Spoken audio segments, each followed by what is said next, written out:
con Moreno Gasparini, riconfermato presidente del Parco Delta del Po. Buonasera Moreno, buonasera Presidente. Buonasera a voi. Con soddisfazione vedo dal 2019 rinnovato fino al prossimo anno, sappiamo che il prossimo anno si dovrà ricandidare e cosa succederà, però la soddisfazione, almeno fuori onda ci diceva, di riuscire a portare a termine le tante cose che è riuscita a portare in capo alla presidenza del parco in questi anni. Le cose sono tante, sono sul tavolo di tutti. Devo in primis ringraziare la Regione e l'assessore Corazzari che hanno rinnovato la mia fiducia in loro, nel senso che quando c'è una fiducia da parte di figure regionali, in primis il Presidente Zaia e anche l'assessore Corazzari, che comunque è stato sempre il nostro trade union tra Ente Parco e Regione Veneto, io devo ringraziare entrambe le figure, su questo in primis. Poi io devo dire che comunque Roberto Pizzoli, che ha vestito la vicepresidenza in questi 2 mesi di vacanza, da quando sono stato rinnovato a sindaco per il 3° mandato ad oggi, devo comunque anche lui fare un plauso e ringraziarlo, perché comunque lui era presente al mio posto in virtù di parte politica, chiamiamola così, per quello che erano tutte le ottemperanze della macchina amministrativa del parco, legate a quello che è la routine di tutti i giorni, ma non solo, perché comunque siamo in mezzo a un guado importante, positivo, ma comunque un guado importante, che significa quello della tempistica e dei vari step e dei vari passaggi che sono poi dopo gli investimenti sul PNC PNRR, che questo non dobbiamo mai perdere d'occhio e mai perdere di vista, perché è un lavoro che che è partito 3 anni fa, ma è un'opera importante sotto il punto di vista di investimenti, che vede tutto quello che è l'infrastrutturazione per l'attrazione turistica a livello dei 2 parchi, perché stiamo parlando del Parco Delta del Po Veneto e del Parco Emiliano, e l'investimento è su tutti e 2 parchi, quindi di pari passo noi dobbiamo camminare entrambi, poi dopo a braccetto con le regioni, per portare a termine con i tempi di legittimazione del decreto nazionale all'epoca del dopo Covid, che è PNR, che vuol dire finire i lavori 2025 e rendicontarli 2026. Quindi questa è il nostro faro più importante, che è quello di non perdere i soldi, di metterli a terra e di fare le infrastrutture che servono per avere veramente quello che è l'attrazione turistica importante, che è poi il nostro scopo, che è poi la nostra mission in questo periodo qua, senza togliere però, come posso dire, attenzione anche su tutte quelle che sono le nostre priorità, che sono mantenere la biodiversità, quello che è il lavoro fatto con Veneto Agricoltura, con l'archeologia, perché voi sapete che nei 25 milioni che si stanno spendendo nel territorio, 17,2 sono andati su infrastrutture, 3,5 sulla rotabilità e 1,5 milioni sui pontili, e il resto è andato su archeologia, biodiversità e piattaforma digitale. Quindi i fronti aperti per spendere bene i soldi e spenderli in tempo sono diversi. Quindi ci sono tanti fronti aperti che bisogna tenere d'occhio tutti, e insieme con il direttore Massaro e gli uffici si sta facendo e si deve fare in futuro anche quelli che sono dei paletti fissi con gli step dei tempi, perché come dicevo prima non possiamo permetterci di arrivare in ritardo su quelle che sono le spese, i lavori fatti, eseguiti, rendicontati e pagati, che altrimenti andiamo a rischio di essere fuori tempo. La continuità con la sua presidenza porterà a questo, nel senso di riuscire a portare a termine nei tempi giusti e voluti questi progetti? Sì, ma non è che se c'è Moreno Gasparini va bene, se c'era qualcun altro non va bene. Si ha la responsabilità, perché a tutti piace rivestire un ruolo importante, qual è la presidenza dell'Ente Parco del Po Veneto, e però dietro subito e il giorno dopo subito bisogna rimboccarsi le maniche e lavorare, nel senso che a tutti piace avere un ruolo, ma a tutti devono avere la consapevolezza, in primis anche il Presidente del Parco, avere la consapevolezza che ci sono delle responsabilità con dei tempi e dei paletti che sono quelli proprio del percorso del PNC PNR in questo caso, oltre a tutto il resto che comunque non va messo di seconda mano. Ecco, lei parlava di sinergia con il Parco Emiliano. Sì. Sappiamo che nei primi anni c'era un po' di attrito, in questo momento la sinergia è di amore d'accordo? No, allora il lavoro del futuro è quello di lavorare in sinergia, perché comunque il turista, questo l'abbiamo detto migliaia di volte, il turista che viene dall'estero non sa dov'è il confine tra Veneto ed Emilia, non sa dov'è un parco, dov'è l'altro. C'è un parco stupendo, meraviglioso, che è il Delta del Po. Noi in questi ultimi decenni abbiamo lavorato di meno per varie vicissitudini che adesso non sto a rielencare, che ci siamo portati nel tempo, che hanno fatto sì che ci abbiamo creduto dopo, abbiamo investito dopo, abbiamo messo a terra dopo tutto quello che era il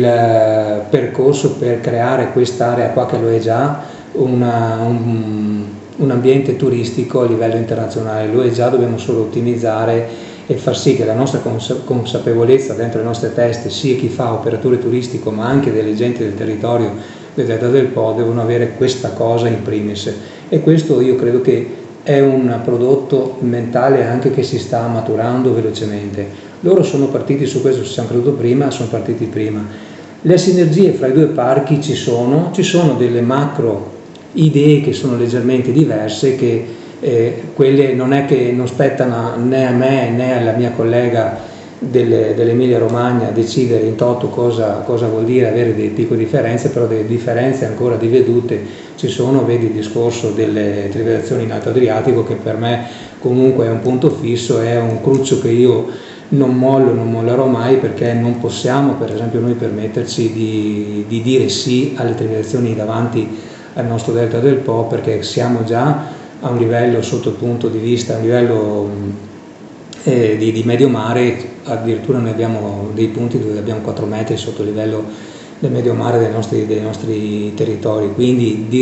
non dico dire di sì che qualcun altro dica di sì, però qualcun altro che non si esprima contro è già un punto diverso di vista, ecco. Poi dopo sul discorso turistico, sul discorso di salvaguardia dell'ambiente, sul discorso della biodiversità, dove ci sono dei finanziamenti europei finalizzati per esempio alla salvaguardia dell'anguilla, salvaguardia della tartaruga caretta, dei delfini e quant'altro, avendo anche il SIC marino di cui noi veneti siamo i capofila. Su questo io penso che sarebbe assurdo non essere in linea, non essere lavorare a 4 mani. Su questo si lavora bene, si lavora assolutamente in sinergia. Ci sono, ecco, quelle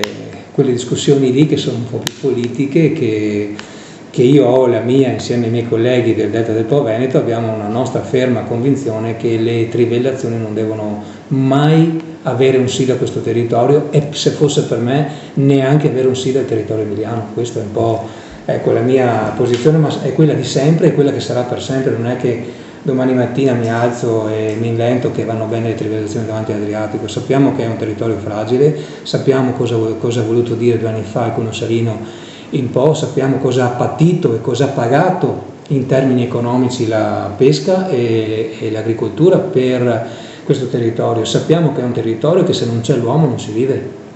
perché la storia del Polesine lo ha insegnato, perché essendo sotto il livello del mare abbiamo continuamente bisogno che qualcuno tiri fuori l'acqua quando ce n'è troppa e ne metta nei campi quando ne è poca. Ecco, nel nuovo direttivo ci sono 2 sindaci, Adria, sindaco di Adria Barbuiani, e Tizzoli. Le ho chiesto prima la sinergia che c'è tra voi del parco e tra voi sindaci, visto che lei tra l'altro è anche sindaco della città di Loreo. Ma su questo invece c'è un completo coordinamento, anche perché abbiamo più tavoli insieme. Abbiamo imparato, io ormai ho superato i 10 anni da amministratore sindaco, perché sono a 3° mandato, e abbiamo imparato in questo decennio che anche i sindaci che si sono susseguiti precedentemente o comunque a fianco a me, o che ci sono stati o che ci saranno, per carità, però abbiamo capito che bisogna lavorare in sinergia, abbiamo capito che bisogna lavorare in squadra. Il Delta del Po ha dentro di sé, dentro in pancia, 9 comuni, 73.000 abitanti, e quindi una omogeneità anche di intenti. Vedi il discorso che dicevo prima, il discorso turistico e di salvaguardia di pesca e agricoltura e di turismo, un'omogeneità di intenti, ma soprattutto anche un coordinamento per creare delle filiere economiche, quali le convenzioni fra di noi, dove si può dare più servizi ai cittadini e spendere qualcosa meno, perché se apriamo il mondo del sociale, della scuola, delle sinergie fra enti su tutto quello che è il fabbisogno amministrativo e metterlo insieme significa poter creare veramente delle filiere economiche che possono portare benefici ai nostri cittadini. Quindi sappiamo, abbiamo capito noi sindaci oggi che lavorare insieme, lavorare in squadra sia sul fronte del parco, ma dell'ASL, ma delle aree interne, ma di tutto quello che è il consorzio bonifico e quant'altro, su tutto quello che è interesse del territorio legato che poi fa capo alle decisioni degli enti locali quali i comuni, io credo che questo oggi sia anacronistico, che un comune vada da solo e metta le mura. Dopo, per carità, ogni tanto fra noi ci si scherza che io sono più bravo di te e così via, ma facciamo gli scherzi tra amici quando ci si siede attorno a un tavolo per comunque parlare di cose serie. C'è sinergia. Un'ultima domanda, Presidente. Sì. Da qua a 50 anni, come vede il Parco del Delta? È tanto avanti 50 anni. Allora, senz'altro in questi anni crescerà una consapevolezza enorme su quello che è il nostro vestito, che è il Delta del Po. Mi auguro che il PNR, oltre ad essere un strumento tangibile per far fare quel salto di qualità a questo territorio, diventi anche un PNR nella testa delle persone. Cioè, dobbiamo imparare, dobbiamo capire, dobbiamo avere consapevolezza che questo territorio può fare tanto, può creare degli indotti, può tenere i nostri figli a casa e creare delle piccole attività che possono mantenere famiglie. Vedi il discorso delle microattività legate intorno al turismo, perché il turismo non vuol dire solo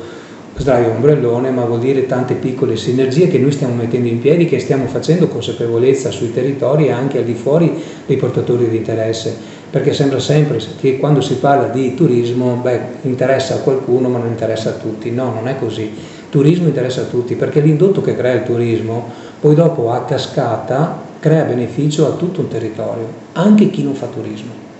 Quindi questo è nell'immediato. Poi apriamo argomenti di qui a 50 anni, apriamo argomenti che sono molto importanti, vedi i cambiamenti climatici, che una cosa è un post-it, come si suol dire, messo lì, che non dobbiamo mai dimenticare, perché da soli non è che possiamo cambiare il clima.